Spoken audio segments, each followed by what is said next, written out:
Folks, welcome into a Monday edition of the Hoops Betting Hour. It is Elite 8 Monday. I'm your host, the big man on campus. Welcome into the show. He's Donnie Rightside. We are powered by Pixwise, presented by Fanduel. Hope you're all having a great Monday. Hope you enjoyed the weekend of hoops. You had plenty of games. Last night, the games, we had one good game. The other three were not particularly good. From a betting standpoint, they were good if you had the right sides. But all in all, it wasn't a great day to watch games. But we have an Elite 8, 2 games today. Hope you're all having a good day. Donnie, how you doing? Doing good, man. Yes, I'm having a great tournament run. Yesterday, I actually went 2-2, and I thought it was my best capping day of the season. Should have had an easy 4-0. But, hey, Mick Cronin sort of, I don't know what Mick Cronin was doing. We're going to talk about that just in a few moments. But having a fun tournament. But I have to tell you, these 2 games tonight, when I tell you, you see a slate, 2 games should take me, 15 minutes to find a couple plays that I like. Because, again, I'm trying to bet each and every game here in the tournament. It took me a long time to go over these 2 games with a fine-tooth comb to try to find an edge. So we'll have some fun breaking these games down today, Jeff. That's for sure. Yeah, definitely 2 games that are interesting. 2 that I think will be different types of games as far as how they kind of finish and are. But yeah, we'll get into them here in just a second. As always, I thank you for joining us. Thank you for watching. Make sure you hit the subscribe button if you're enjoying the content here on the Hoops Betting Hour. Make sure you hit the like button as well. We, Donnie, continue to grow the subscriber base. That was the goal when we came to Pixwise for the month of March to do this show. And we are winding down on games, but we've got plenty of shows to do here as we head into the final night of basically tomorrow night. After tomorrow night, we will have a Final Four, wildly enough. Final Four Saturday is always a good day. You got plenty of games next week. You got plenty of action. So let's kind of recap what we saw yesterday, and then we'll get into the 2 matchups today. First game, Gonzaga roll against Creighton. This game really wasn't that close. Gonzaga did what they normally do. They're up double digits at the half, and they hit that team total over in the first half yet again. Another great bet. Donnie, this game at one point, the live number was like 170, I think. Mm-hmm. Yeah, it was. And then Creighton just stopped scoring. I think for the first 9 minutes of the second half, they had 9 or 10 points. It wasn't good enough, and it ultimately came up short. But what a continued just destruction by Gonzaga. Yeah, I mean, they're clear and far away. And we talked about it on the show yesterday, breaking this game down. I thought for this game to have a chance to go over, Gonzaga definitely had to go past their team total. They didn't get there as well. It was an unbelievable tempo over the first 10 minutes, but Creighton turned into Creighton of what they've been over the last month and a half. We usually know Creighton is a free-flowing offense. It just hasn't been that way for the last month to month and a half, and it showed its head. Because I know, Jeff, you talked about it, said, look, Gonzaga can be beat defensively. But if you're I don't know what happened during the season or what we used to see from last year, that just ramping up 3-point shots wide open, fast pace. It just wasn't there yesterday. And the game came to a halt in the second half. And also, I didn't think the game would even get over the total, looking at it overall by saying this is a 13-point game. If they win by 20, you don't get the fouls in the last minute. And that game grinded to a halt over the last 10 minutes because it was over. There was no way Creighton was going to come back in this game. You weren't going to get those explosions. Stayed under the 158.5. And when I saw, just looking yesterday, 158.5, that's a ridiculous number in the tournament. Ridiculous. I could be wrong here, but yeah. I mean, and I might just be annoyed that I didn't win. But yeah, I mean, there were a lot of missed close opportunities in this game. I mean, Creighton missed a lot of easy buckets. It's just they just didn't seem real comfortable in the game. Obviously, they were in over their head a little bit, but they were rolling through the first 10 minutes of the game. It looked like that game was going to hit 190. Yeah, no, it was a pace that you wanted when you have it over. It was just kind of Gonzaga couldn't miss every time. Every 3 was wide open, and Creighton was hanging tough. But there was just that time late in this, the 10 minutes of the second half or first half, and then into the second half, where Creighton just fell off a cliff. Great game though, all around for the Zags. 4 guys in double figures. They're really good. We don't need to belabor the point on that, Donnie. No, look at like the futures. Like nothing is really changing because Gonzaga is that good. Like I have the perfect scenario. I couldn't have imagined it anymore. It looks like if we just hold true to form, that Houston is going to make it into the Final Four versus Baylor, which two features I have, which the design was to get that exact matchup to guarantee myself into the championship game against hoping somebody knocks Gonzaga off. So I mean, I'm not even. I should be feeling great about it, but it's a tough hill. I got one last draw, man, with Houston. That's my last team. That's my last team left. Yep. If they lose tonight, I'm out. I have no more future. So, we had another blowout in Michigan. I mean, Donnie, this was as good a performance as I've seen from a team on both ends. They were absolutely elite. I thought, when we talked about this game, I think, you had there was a kid in the book, Donnie, and I forgot you had that 33 and a half in the first half. There was a kid in the book yesterday that had this. Yeah. He had 32 and a half. He got a worse number. He got a better number. It went down in the first he half. Got a better number. Before game time. Yep. Yeah. I think they had 31 with like a minute and a half to go. So all you really needed was a bucket or two. But yeah, rough beat if you had that first half. But ultimately the under came through for me, at least. I had that, and the Seminoles did nothing. I mean, they were hard to watch. I mean, they another team that was just in over their head. I mean, couldn't make threes. That calling card went away. They didn't get to the line. They didn't create any easy offense. There was no pathway to scoring in this game, and they talked about it on the broadcast. Just the way Michigan defend, just the obsession with defense. I mean, Shawnee Brown. I mean, that kid is an elite defender, man. I'll keep saying that. I'll keep saying that. And I'll keep saying that. He's been the difference in their games. Without him, I don't think it would have mattered, but he's just allowed them to be really elite on both ends without Livers. What a great win and a blowout. This was never close. A wall-to-wall winner. No, Michigan's good, and they showed me a lot, which is why I went with the team. If it went with the team total full game, it actually would have hit. But you can only put yourself in position. I believe they had 29 points, Jeff, with about 4 minutes to play, and weren't able to. And even I capped the game exactly what I wanted—a double bonus for Michigan down the stretch, which is exactly what you needed. They had a couple free throws with a minute to go, had a few chances, but they had a nice little look with about 10 seconds to go, and it just missed it. That makes it. It's a winner. Misses it, it's a loser. But Michigan showed me a lot versus LSU, where they were down repeatedly in that game and just made big shots. And I said, this team is ready, because one thing we do know about Florida State, if you can tie them up, they're not a pretty offense to watch, and Michigan just dissected them and took them apart. Yeah, I mean, it just continues to come all roses up for Michigan, man. Donnie, I don't know if you know this, but they have the number one recruiting class next year. I mean, this team it just always seems to work for them. And maybe they'll get Livers back. Who knows? Imagine he comes back for the Final Four. That could be special. Yeah, Juwan Howard keeps on saying he's out indefinitely, won't answer the question. Yeah. It looks like he's not going to play, but boy, they haven't missed a beat. I mean, it would be interesting if they did have him, but they're playing really good basketball without him. And I think me and like a lot of other people, like I thought Florida State was a pretty good matchup here because they're impending or opposing as far as what they do. But Donnie, that time in all of a decent handicapper's life where you feel like, wow, maybe I still do got it with all this. Yeah. Last night I had the under right in this game. Mm-hmm. And I was sitting in that book, and I kept telling Lucky, who was there, I said, I'm going to hit this over. I'm going to hit it live and try to middle this game. Yeah. It was a perfect situation for that because I got over 127 and a half, fell right in there. Yeah. And I felt like a king again. Well, it's the way to do it there. By the way, the UCLA-Alabama game. Yeah. This one had to take a deep breath because I nailed this game.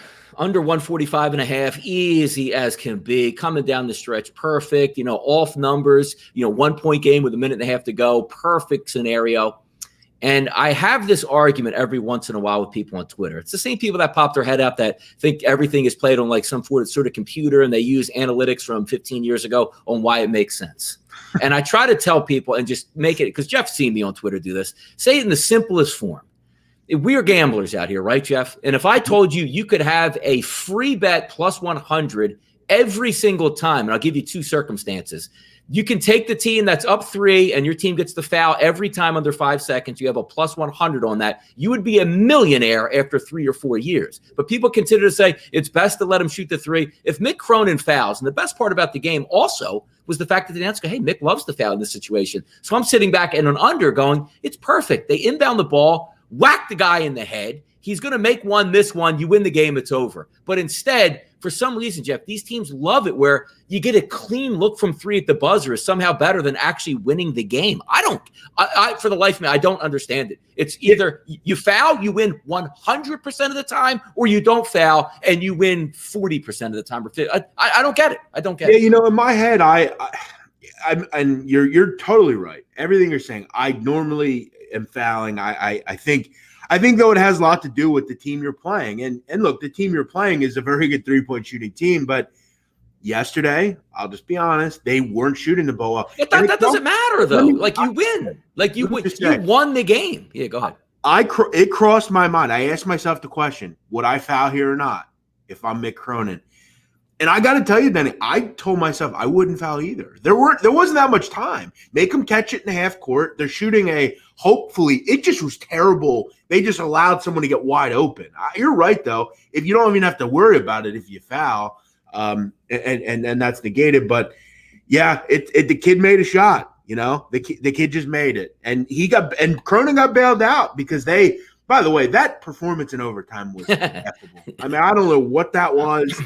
Alabama was just way behind the entire game. They didn't seem interested at times, and they paid for it because they couldn't make that one last run. And Donnie, UCLA wouldn't go away. That was the thing. It was 40-40 at one point.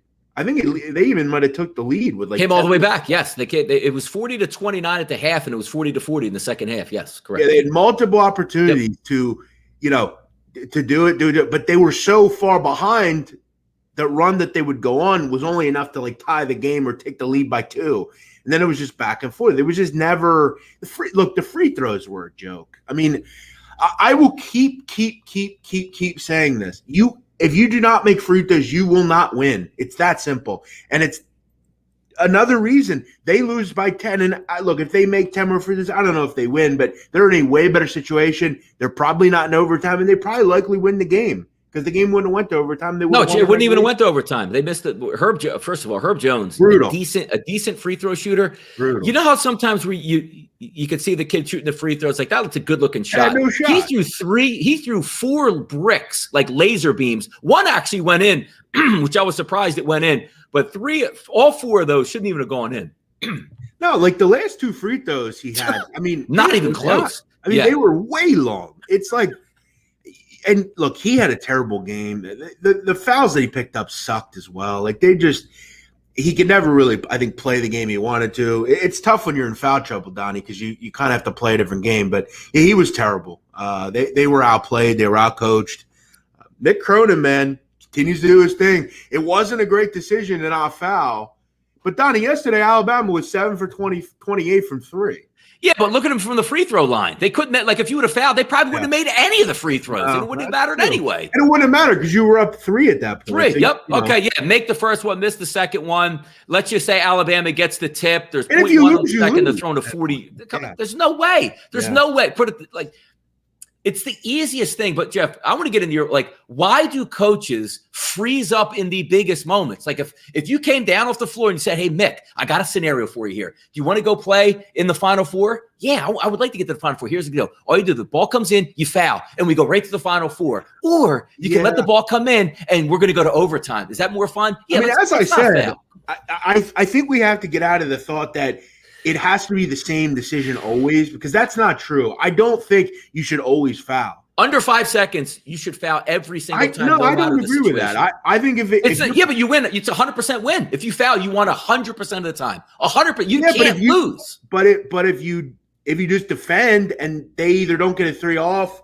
but you wouldn't even be there. It's like if I gave you $1 million to bet on the Eagles and I said, if you bet the Eagles, it's an automatic winner. And you're like, you know what? I like the 49ers though. I'm going to put my money at risk. It's not. Why would you do it? Winner. It's 100% automatic. It's impossible. You can't lose the game.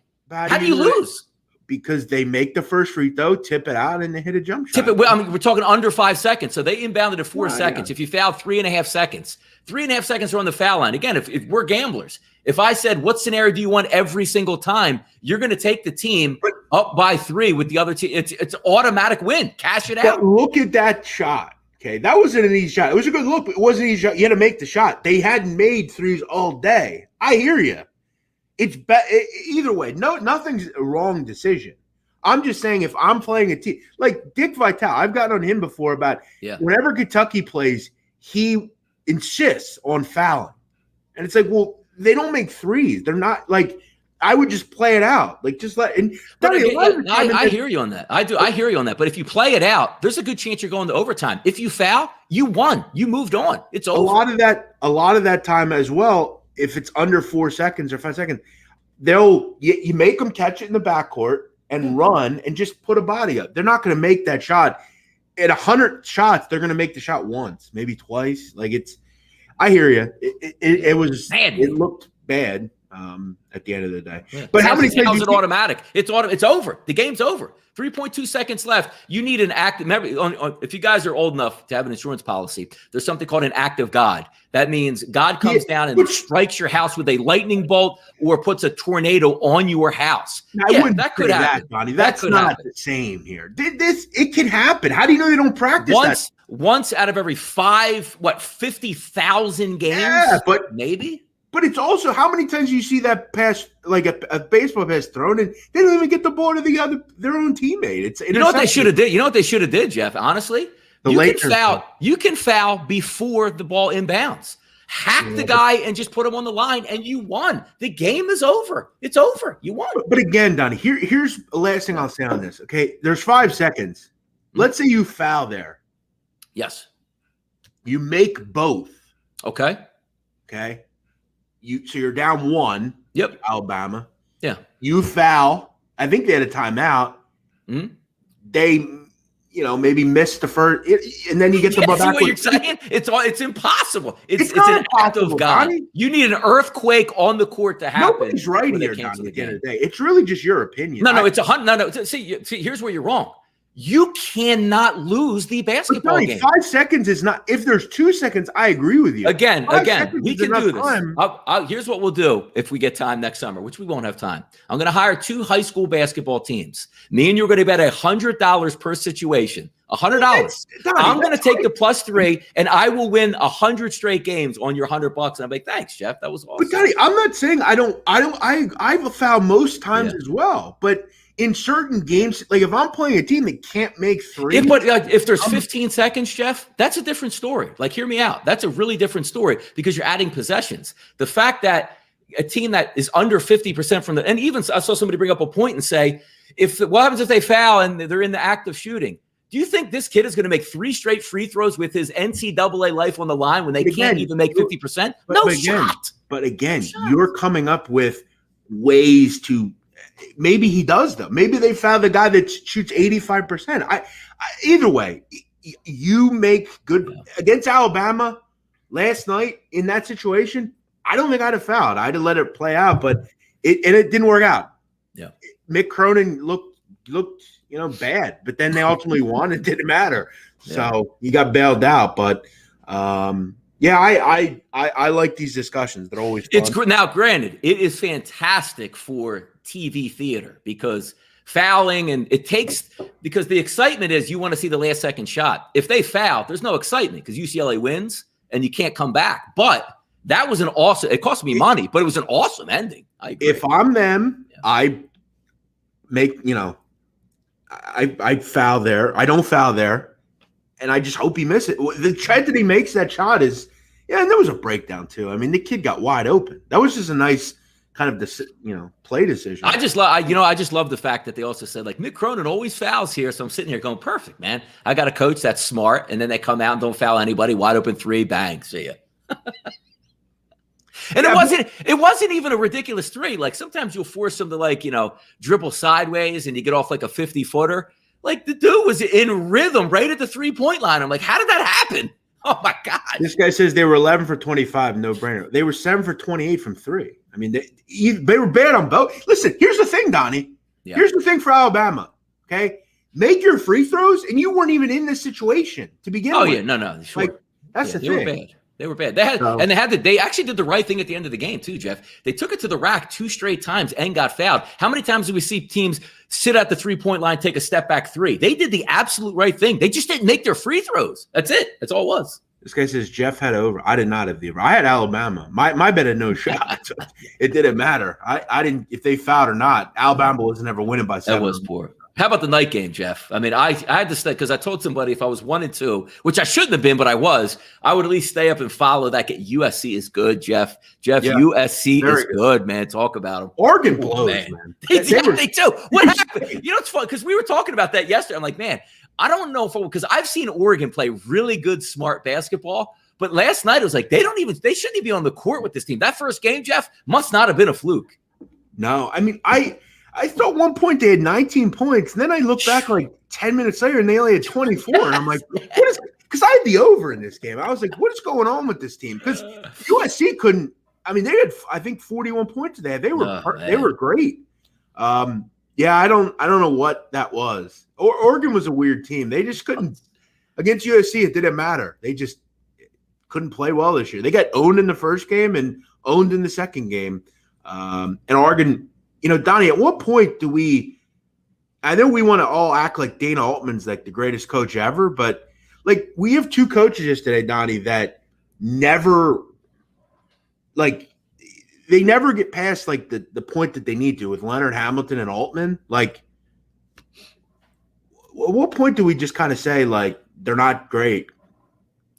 I actually like because I actually think Altman is a better tactician than Leonard Hamilton. Leonard Hamilton's great. He'll motivate. He'll bring the guys in. That's half the battle. But I think if you like put like Mark Few with Florida State the past 5 years, do they not already have a title? Exactly. Yeah. I mean, Leonard Hamilton. How many guys he put in the NBA? It's amazing. Yes, like, you shouldn't lose. Every time you get off the bus with Florida State, they're better than you athletically, and they can't get it done. It's so weird because Donnie, if he would just like recruit a point guard to put with all those guys, like they would win a lot. Like Donnie, if Jalen Suggs was on Florida State, they wouldn't lose to anyone. No, then they would score like 95. They would be Gonzaga all over again because how do you defend these guys? You get every rebound, you block every shot, and you're in your offense. I agree. Like put that kid Asmus on Florida State. Yes. They never lose. Yeah. Jared shares says, daily reminder, Jeff blocked me on Twitter for liking someone else's tweet. Morning. Well, you know, Jared, unfortunately, I can't go off on you the way I want to, so I'm going to just say you're a moron, and I blocked you because you're a moron. Listen, Jared, it's pretty simple on Twitter, and I've said this before. If you're a nice, loyal friend and kind guy, you'll never get blocked by me. I'll never have an issue. You can call me fat. I don't care. Just don't act like a prick, and it's simple. But thanks for reminding us, Jared, and thanks for watching. All right, let's keep. So that was our recap yesterday, and I'm excited. We have basketball tonight, but as we said, we're going to dip into these 2 games, Jeff, and it's nice when there's like 10 games on the card and you could just flow through and be like, hey man, these games look really good. I'm telling you right now, like just looking at these 2 games, do you have a decided advantage in one of these? Like say, I love one. I have 2 games. I mean, we'll give an opinion on both. Yeah. I actually like both sides, or both games. Couple other comments. Oregon made Sweet 16 with this talent. Yeah, okay. Pac-12 is nasty, man. What does that mean, Props to the Pac-12. How many times does Dana Altman have to make runs with really good teams in a pretty poor conference? I mean, obviously, this conference this year was better than a lot of people thought. But again, Donnie, I mean, at some point you have to get to the Final Four and you have to like win a title. Like Dana Altman is just constantly in this whole thing. Like you have good teams, but not great teams. I don't know. It's kind of. No, I hear you. I like them. The Pac-12 surprised me. It's a conference I didn't pay that much attention to. Laughed when they got so many teams in, and they are destruction, terror, and mayhem out there right now. And look, I said yesterday too, like if Oregon and this, USC team matched up to try to get to Gonzaga, and this just coming from me, I need Gonzaga out. I'm glad USC won because they got some NBA bodies. But every time I watch Gonzaga, it's like I feel worse and worse about my futures bets on the other side. I can't lie, Donnie. Final Four, or actually for that game, tomorrow. I'm gonna take USC. I think I can't wait for that game. I gotta look into it a little bit, but I'm looking towards it. Hey, one other thing, can you tell us about Mobley's father and the USC staff? That sounds like it's on the up and up. Yeah, that's what coaches do. That's what guys do. Every team does it. Every big school dad did it when he was at Missouri. I mean, Michael Porter's a dad just comes out of nowhere, gets on the staff, and Michael Porter comes to Missouri. That's how it goes sometimes. Is it on the who's the kid out of it's slipping my mind right now, about 50 Dewan Wagner. Dewan Wagner's father took a job at Kentucky, and where did he end up? That happens all the time, man. All the time. Is it on the up and up? It's almost like doing something that is illegal, but it's not really enforced. You just do exactly. It's like speeding. Yeah. If there's no cop around, I break traffic rules. Correct. I'm pretty honest. All right, let's get into the games here today. Donnie, why don't you tell us about it? Yep, we'll get into the games here in just a few moments here in the Picks contest with PicksWise. If you're checking it out, go to the PicksWise website here. Coming down the stretch, Jeff, and I got to say, it looks like the leaders, there's only 2 people above 500, and they're 1 game above 500 in this scenario here. So still up for grabs as I look all the way down the list. I wish they would have put me in this contest, because then, Jeff, we could have broke some bread here, but that's neither here nor there. But the Picks contest winding down. Where do you get the champion number? will be crowned next Monday. I'm on the website. Megan's 11-10. Rashard Phillips is 9-12. You're 7-9. Bets by Bob 11-10. I'm in third. Yeah, I don't know if it's third, but I'm just going down like the list. John Rothstein 9-12. Jackson Frank 9-11. Matt Marquardt 8-13. The mailman 9-12. Lightning Lock 6-9. Hammer Bets 6-9. So what's the lock record? What's that? The lock records, Megan is 4-3. Rashard Phillips is 3-4. You're 4-3. Bets by Bob 4-3. Nobody's better than 4-3. We even have a guy that gave his locks at 1-6 right now. So damn, I'm 4-3. I'm 4-3 on the two unit game. Brutal. Well, my picks aren't going to count tonight, so let's see what happens here, and bad. We'll get after it. But let's get into the games tonight. Have a little bit of fun with these.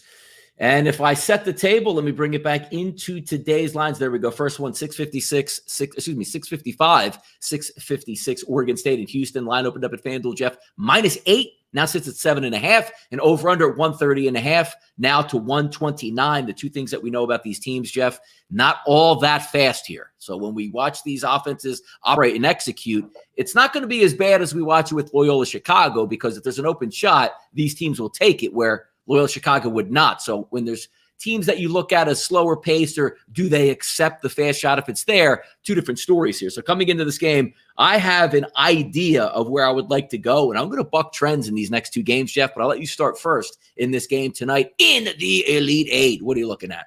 Yeah, I mean, I don't know, man. As you said, the games are tough. I mean, you have to, I'm not going to make an excuse, but I'm going to make an excuse. We try to pick every game. Someone's asking why is everyone so far under 500? Because we can pick totals and sides. We can't pick team totals. We can't pick first halves. I mean, I've bet a lot of first halves and team totals, and I'm not quitting the contest. I didn't get the picks in time. I didn't get home in time. They didn't count. I set them in a little late, and they wouldn't count them. It sucks, but what are you going to do? I'm giving you my picks right now, so now you know them. I like the under here, though. I mean, how do you not? I mean, I know you said with the pace in this game, both these teams are going to play in the 300s. Both these teams are very good on defense. I mean, Donnie, Houston is an elite defensive team, man. They are really high level on that end. And Oregon State, I think I was impressed by how good they were defensively. You don't watch a lot of Oregon State basketball just because they weren't really relevant for a long period of time. But the other night, I thought they did a great job. And obviously, this is going to be a tougher matchup because Houston's just better than Loyola is. But, if I've learned anything by this tournament, the starts are usually really slow. I think for Oregon State, they're going to struggle to get shots up in this game. Houston's a lot longer and more athletic than Loyola is. I thought the total at 130.5, that's where they sent it. What is it now? Is 130?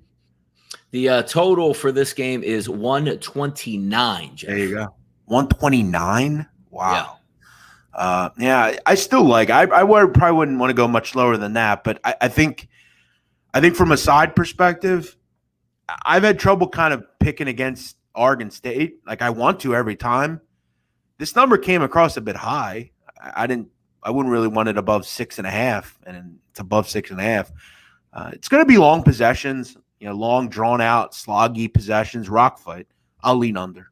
Yeah, because now here's what I'm going to look at. Not for a total for the game, but I'm actually looking at Houston in this game here. And you're right. Houston's defense, number 6 overall in adjusted efficiency, number 1 overall in effective field goal percentage. You want a team that defends behind the arc, Jeff? 29%, 8th in the country. Inside the arc, number 4 in the country. Rebounds. What's that? Rebounds are where Houston pull away in this game, I think. Yeah, no, they are super elite, and I'm still upset that they let a couple deep threes go down against Cleveland State, so Cleveland State got their team total over in their first half of the game, but I'm not going to hold it against Houston. I'm actually looking at this game because the one thing I do like is you need to get extra points to tack on. Both of these teams, elite fouling teams, and that's not in a good way. That means if you get to the bucket, they are going to foul you. If you take a look at Houston's defense, 333 or 332 in the country at fouling opponents. Keep in mind, there's only, 357 teams in Division I basketball. Flip it over to Oregon State, 311th in fouling. So if we can get one of those things, the same thing I tried to take a look at Michigan yesterday. If you're going to get to the double bonus, I'm going to have a legitimate chance of hitting a team total. I think that's going to be the case today. But I know a lot of people watching that Oregon State Loyola Chicago game. Take that out of your mind. Loyola Chicago, is sole purpose in life is to shoot the ball 2 seconds on the clock, regardless if they have an open shot. Not going to be the case. More shot makers on Oregon State. Does that mean Oregon State's going to score tonight? I don't know, and I honestly don't care because the angle I'm looking at here, Jeff, is to go with Houston. When I look at this game on paper, Houston will be in the 60s. No question about it in my mind. They're not going to be in the 50s in this game. Those 3 balls are going to go down. So when I take a look and try to equate equal situations tempo-wise during the season, there's not a lot of looks to compare when you're playing an ultra-slow team. But Houston did go up against Tulsa, scored 64 points in the first game, which is low, but then countered that with an 86-point effort. And that's against Tulsa, over 300 in adjusted pace in the nation. If we take a look, they played USF twice, 250th in the nation, 82 points and 98 points. So just on that short little compilation of 4 games, that's an average of 82.5 points. Is Oregon State probably a better team than those? Yes, but I'm just looking from a actual tempo pace here. So if I'm looking in this game and I think Houston's going to be in the 60s and win and possibly be getting fouled late, I'm going with Houston's team total over 68.5. No reason to believe Houston can't get 70 in this game. That's where I'm going. I mean, I think there's a lot of reason to believe the tempos is not going to be there. Listen, Donnie, I think your play and the covering Houston, it comes down to, like the other 3 teams that Oregon State's played, can they make threes? Because the 3 teams that they played have been dreadful from 3. Loyola just couldn't make them. They were wide open. They live and die by the other team making the 3 or not. Houston shoots better than 2 out of the 3 teams. But Donnie, Loyola shot the ball well. They were a good 3-point shooting team. They just couldn't make them. And I think, as the edge in these games go, that's your edge, basically. You're hoping that Houston can make those 3s wide open. Again, it's a tough game. I lean on the under. You're going to lean listen, 68, 60 gets it done. Or 69-60. Push for me, I guess, but it's low. There's not a lot of wiggle room here, I guess. Yeah, I need Oregon State to chase in this game, and I think they will. So I'm starting to power up the Pac-12 and say, this isn't just a rollover conference, but I know a lot of people are going to watch Oregon State, even in that last game. I mean, they did the job with their team total last game, going against a team that's unbelievable on defense and ultra glacier slow on offense. 70, I think they can both get there. So 70-57. Let's go. 70-57. I like it. I like that. But it's a good game to watch. I'm rooting on Houston as well because I do have a future. Jeff has a future as well. It would be nice to see them win. And if I said honestly the way the tournament was going to start, that to get to the Final Four, all Houston's going to have to do is beat Oregon State to get there. What would you said? Sign me up every time. So I'm with that. Exactly. No, that was the Loyola thing. It's like they were in a good bracket, man. I like where I'm at with it, but didn't work. But yeah, Houston's got the chance now. So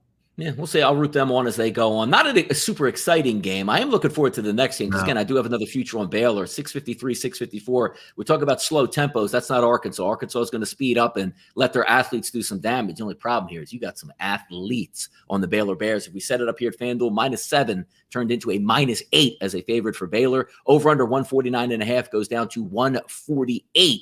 Are we looking at points in this game? Are we looking at Baylor's the better team? Or is Arkansas going to get it together and win? Because they barely escaped Oral Roberts last game. Yeah, I mean, when I put this pick that I was hoping to take, I liked Baylor. I played Baylor. That was the one I sent out. I think this is where Donnie, if you watch Arkansas, the bad shot selection continues to haunt them in games. I thought they're really lucky to get out of there the other night with a win, a game that they really have given full attention. Arkansas and Alabama just are full of kids that don't seemingly give an effort a lot of the time, where I think they just think like, oh, we're going to figure it out. We'll get going and win. I think this is a game where if you play that way and you shoot poorly and you shoot bad shots, Baylor will make you pay. And Baylor's defense is really starting to figure it out. They're really starting to kind of defend that they, at the level they can. You also look at the game the other night, Donnie. Baylor won and covered and won by double digits. What were they, 4 for 19 from the three-point line? I mean, and they still won by double digits. I look at this game where we know Arkansas has issues defensively at times. I'm not buying this recent defensive stuff. I think at the end of the day, I've seen multiple times this year where they just got shredded defensively and they, again, lose interest. And I think when you play a team like Baylor, they can really pound you if they want to, and they can. I look at Baylor, they'll shoot better tonight from 3. You got your bad shooting game out of there. And now you play a team that I think is just lucky to be here at this point. I thought they should have lost the other game the other night. And when you look at Baylor, Mitchell, Teague, they'll all play better. I'm not buying Arkansas. I think they get blown out here. I think they lose by 10 plus. Yeah, I think Baylor's clearly the better side here, and I don't think you're right. Like, Arkansas's athletes aren't just going to out-athlete Baylor and say, all right, we're going to get back into this game. So that's going to be a key component. You're right. The three-point shots should go down because when you're shooting 41% on the season from 3, that, regression back to the mean, which is a good thing for Baylor after the last game, that should return. How many times have you watched Arkansas a good amount of time this year? Like a decent amount of times. Yeah, decent. Don't they always look like disinterested? Like it takes them forever to get going. Like they just find ways to just win games. Like I will say, like the Colgate game was impressive what they did there, but Colgate was just in over their heads athletically. But like I thought they surely should have lost the other night. I kind of felt bad for Roberts that they didn't win. I thought they played way better. Ultimately, no, it's one of the. I think what you're saying is they're one of the teams, Jeff, that when you watch when they go in good spurts, you're like, why aren't they just doing this all game long? Yes, correct, exactly. Yeah, it's weird.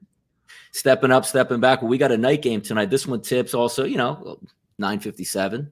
Hilarious in its nature on Monday night. What it is. Good matchup, and I'm going to be watching it, obviously, as this goes off. But when I'm looking at Baylor, obviously super elite on offense. Now, Arkansas does have a good defense. You have top 10 in efficiency in the country. The one thing that I do like is you're going to get extra possessions from Baylor. Why? A top 20 tempo team, which is Arkansas. So that means more shots from the three-point line, more chances to get points. Usually the first halves are coming in under. I'm trying to stick to my numbers that stay true instead of just going with a blind, let's just take unders all over the place, which is why I have the Houston team total over. But I'm going to go Baylor in this game's team total, Jeff, but not full game. I'm going to go first half. Same adage as I'm going to use. If we're not making threes in the first half, Jeff, good chance we're not going to hit the team total for the full game as well. 36.5 is Baylor's team total. I think they're going to get multiple opportunities from the three-point line as if just walking it up court, taking one shot, and heading back. Look, in the first half, they were terrible against Villanova. Terrible for that game. Yes, they did win by double digits, but only 23 points in the half. The 2 games previous in the first half, 42 points and 37 points. They will be in the mid-30s to give me an opportunity, just like Michigan was. Just have to make some free throws. Just have to hit some jump shots in order to get that done. I'm going to take Baylor's team total over 36.5, Jeff, in the first half here. Yeah, you're going to have the opportunity here. Pace will be a lot better in this game than the game before. Yeah. These two teams want to kind of run. And, they're one of the better first half offensive teams in America. I think top 5. Yeah. You need, I think if, as you said with the team total, you kind of want to get the 40. To hit that full game. So, yes. Yeah, I think it probably gets there. I would feel like every time Baylor plays, they have a shot to get the 40, because they're going to have plenty of opportunities. They're not going to shoot like they did the other night. I don't think they've even played particularly well, and they still have taken care of business. So, yeah, I don't hate either selection, whether it's the first half for you or full game where you kind of pegged them to win this one by 10. And, Donnie, I've gotten burned on a couple of these, just kind of assuming teams win by 10. And it worked with Baylor. They didn't play well, and they still found a way. And I think Arkansas have issues. They have, they should be happy that they're in this predicament. But, they've been able to luck out that they've played teams that just kind of weren't as good as they were, athletically, and they found a way to escape. So you're not going to be able to do that tonight. Here's a tip the cap says, any worries at unders with Lucas Oil Stadium. Here's the difference from past years. Let's just say you're going to the Elite Eight or wherever you're playing at one of these stadiums. One court, middle court, 65,000 people watching. Sight lines are all jacked up. But if you notice in this tournament, they're using the stadium, but only half of the stadium. So you're actually lined up on like what looks to be a normal looking basketball court because they hang the backdrop on the one side to shade the stadium. And then you're just right up against the seats going across the football field, if you can anticipate that, as opposed to going like with the football field on a normal Final Four. So the backdrop is a little bit different. Normally, I would really, really worry about that. But in this one, I don't, because it's not a normal, huge, big dome stadium atmosphere. Yeah, definitely, a little different to think about. But yeah, you're not going to have that crazy crowd and that kind of stuff as well. So I hear you. Someone asking about what we'll do. We have 5-10 more minutes. If you have any comments or questions you want to talk about, just reach out. The other night that Donnie on the show with Ski Prop, I think the last show we did, we had some decent talk with just kind of how to handicap and someone asked about getting into the content business and how it works. Jeff, Donnie, any thoughts on the Mike Woodson hire? Yeah, I'm kind of in the middle on this one. It's a lot of people knocking it. I think from a standpoint of connecting to young people, Mike Woodson's 63 years old. I think that will take some, where is the connection there? But I will say Mike Woodson's done some decent things with young teams. He's from Indiana. He went to Indiana. Obviously, you're going to go to kind of the guy that was there and is, knows the university and knows the whole thing. And, people will look at him with the Knicks and that kind of thing. But, he's inherited, not real good teams. And, he's done some decent things with them. So, I don't know. People want that splash hire. They want that good young coach. And I think there are better coaches out there. But he's done some decent things. I don't know. I'm kind of in the middle on it. I think it's an okay hire. But for Indiana, they almost always expect Donnie to have this Bob Knight type of coach. Indiana's not the same program as they were in the 80s. No, there's a lot of teams that change. And I think when people look at the Indiana job, they have a lot of money.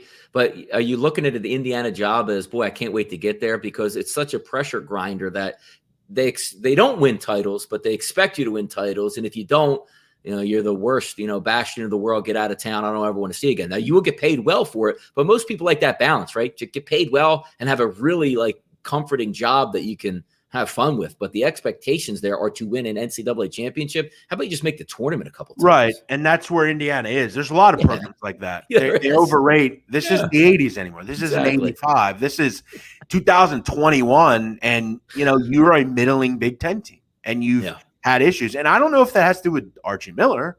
They just don't have good enough teams. And some of it has to do with the coach. How do you feel about buying hooks? That's not really in my repertoire, frankly. I kind of just look around and hope to get the best price. And sometimes, Donnie, it's not really about hooks. It's just about I don't get the best number, and I kind of just look elsewhere. But I don't. The hook in basketball doesn't make any sense whatsoever. Oh, buy 2 to 2.5. It's not like if you're buying a hook in football, 3.5, 7.5. Sure. Yeah. I understand, but I think he's asking a question like in college. It makes absolutely zero sense, because let me tell you something. If you're buying the hook in basketball, are you really confident in the game? Oh man, you know what? Right. If I'm getting 2.5, I can't get 2.5. I got to get 2. That means you have no idea what you're doing. Funny you say that. I saw a guy on Instagram posting pics, and he was talking about how this was his block of the year, big time mortal pick. He's like, but we bought from 7 to 6.5, and I'm just thinking, why don't you really like it? But no, you should be like, it's going to win by 25. I'll sell points. I'll sell 4 points. Yeah. And that's the thing. Sometimes if I feel really good about a game, I'll use the buy sell feature the other way. Yes. Alternate line. Yes. If I go to a book and I see 112 or 116, I'm trying to get rid of that. I don't want to lay money, that more than money than I have to. Yeah. But football, I agree. If you really, if you're really interested in something and you can get it from 7 to 6.5, that's huge, that half a point. But in basketball, it means pretty much nothing. Love this game, but don't love it at 2.5. Yeah. Absolutely love it at 2. Yeah, exactly. What about putting a big ticket in on an over under and then game as well, scoring, betting live? Always. Yeah, sure. I did it yesterday. I did it the other day with the Loyola game. I actually ended up, split. I didn't lose because I split it, but I had like a 111 and a 106, and I'm saying to myself, and it actually was within that number with about 30 seconds left to go in the game. But I do that a lot if I'm like, and a lot of times not for more than what I bet or the same as what I bet. Let's just say you bet $100 on the over 130, and the live line's like 160, something ridiculous. I would probably put $50 on the under to get that middle, because you're going to win your original bet. The worst thing you can do is cancel that bet out when you had a sure winner. So I take it for a little bit less just to pick up some extra dollars. Sure. I will also say, Donnie, and this isn't necessarily college. It's more or less just like simple scenarios. There is nothing more pure than the first game on an NBA Sunday at 1 o'clock taking the under. And then looking for a live over. Yeah. Basically. I mean, they always come out slow. And when you get to a book, Donnie, and there's 4 guys in line and they all have the over, I mean, it's just almost serendipity, I guess, as they say. All right. Someone's asking what Jared Butler's NBA comp is. We'll get to that. I'm pretty good with those. We'll get to those when the draft comes around. That's a good question, actually. He's thumbs up. We got some. By the way, Jeff, we need more thumbs up than the 22 in here. Got people watching the show. Only 2 games tonight. Obviously, and then we get 2 games tomorrow, which if I'm looking at both of these cards, Jeff, I'm actually glad this card is tonight, because I need like that watch it and get a feel, because tomorrow night's 2 games should be fantastic, highlighted by the Pac-12 once again. But those will be good. 153 people watching, subscriber base going up. Hit that subscribe button here. Also, if you guys are looking to get down on some of these games and you haven't done so yet, at FanDuel, $1,000 risk-free wager on the table in participating states online. So you have to be in an eligible betting state, be at least 21 years old to cash in on that. But if you haven't done so yet, what are you waiting for? It's the 29th of March. It's only through March. So get your wagers in and get that free bet here, because if you lose, you're getting your money back. And if you win, you're getting it as a cash value. Can't lose, Jeff, here with FanDuel in the month of March. You definitely can't. And, Donnie, I wanted to bring up, speaking of FanDuel, not that this is a baseball show, but baseball starts on Thursday. Excited about it? Oh, my God, I can't wait. Like, I cannot. It's my favorite time of the year. Every single night, I have something to root in, and it's good. I will say, when Donnie and I first started doing shows, Donnie, you remember what did we call those teams? What were they called? Like the teams that shouldn't be getting plus money, but they are. Were they? It wasn't red flag, was it? Was it red flag? False flag. False flag. There you go. Yeah. There you go. Good. Like we're betting on the flag. I couldn't remember what it was. Yes. How many times in the month of April did we kill baseball by doing shows and just raising the false flag and cashing those tickets in, man? And it was so good. You would get like Homer Bailey is like a coin flip, and it's like wait a second. Why am I doing this? But I'm doing it. Homer Bailey goes from plus 174 down to plus 123. Like, wait a second here, man. Wait a minute. Got to go that way. Yes. Best parlay opinion for tonight's game says JD Film. Houston and Baylor minus 150. That ain't losing. I don't think it is. I don't really do parlays, brother. But If you're asking me the question, that's what I put. One final question. New to betting, so don't roast my noob question. Oh, this should be good. If the line is, let's say, 7 and you think it'll be close, doesn't it make sense to take money line on favorite and points on dog? Well, if you think it's going to be close, why aren't you just taking the dog and just like whacking it out with a nice W? Like now you're putting a lot of it into, because if you think the dog is going to play close to the points, you think they're going to win the game. I hear what you're saying. If this was like a middle during the game, yes, but that's a dangerous thing. It's like, we used to joke about, hey, what are you going to do now? I'm going to take money line Arkansas and money line Baylor and parlay together. Why would you do that? Just this guy is odd. Like I did not have over Bama. I had Bama. I lost. I did not win. Why are you? And did I have over Bama? I did not. Yep, Jeff had Bama and the over. He did, Nick. I had Bama. I lost. I did not win. I'm trying to tell you, Nick. I don't know why you're continuing to insist. All right, I got Harper 15-1 on the MVP. Okay, let's wrap this thing up, Donnie. Yes. Let's wrap it up with what we like here. I'm going to take the under. Not a great number, but 129 in Houston, Oregon State, and then I'm going to lean with Baylor minus 7.5 against Arkansas. What do you like? There you go. I got 2 of them tonight, and again, bucking the trend. I've done really well with taking unders, but I'm going to take a couple team totals here, both over. Houston's over, team total 68.5. And also I'm going to take the Baylor team total over 36.5 for the first half. Thought process behind that, it might need a little bit more time for Houston to heat up in a closer game, maybe towards the end. Should be able to get that to 70. And then Baylor, if Baylor's at 31 points at the break, probably not getting the full team total over, not hitting their three-pointers anyway. Come out hot. Give me that. What do we like to say, Jeff? Give me 5 3 balls in the first half for Baylor, and we'll cash that ticket here and have some fun. So those are the two that I am on here on a Monday with the Elite Eight, Jeff, as we're marching through madness, the Final Four this Saturday. Woo! Boy, oh boy. Crazy. It goes so quick. Yep. Then we'll be headed off into the summer sunset, baseball. Long summer, a long, hopefully better summer than that. Yeah, exactly. All right. We are out of here. Have a great day. Thank you for listening. We'll be back tomorrow breaking down the games for Tuesday. You got USC Gonzaga and UCLA and Michigan. Should be good games. Thanks for watching. Thanks for joining. As always, make sure you hit the subscribe button and like button before you head on out of here. And if you're watching on replay, do those things also.